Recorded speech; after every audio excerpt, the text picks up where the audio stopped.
His name is Charles Payne, and I'm so proud that he's with us here today. I know this trip doesn't get any easier as the years pass. But for those of you who make it, there's nothing that can keep you away.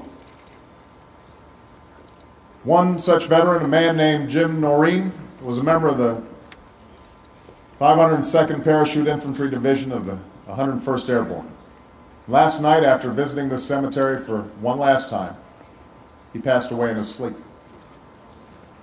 Jim was gravely ill when he left his home, and he knew that he might not return.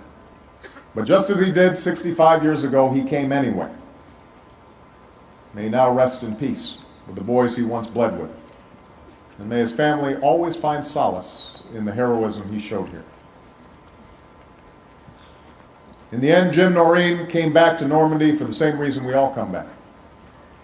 He came for the reason articulated by Howard Hubner, another former paratrooper who was here with us today. When asked why he made the trip, Howard said, "It's important that we tell our stories. It doesn't have to be something big, just a little story about what happened, so people don't forget."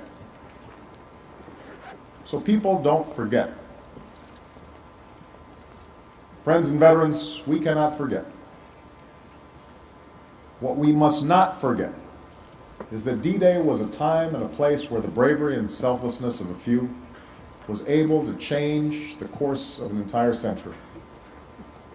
In an hour of maximum danger, amid the bleakest of circumstances, men who thought themselves ordinary found within themselves the ability to do something extraordinary.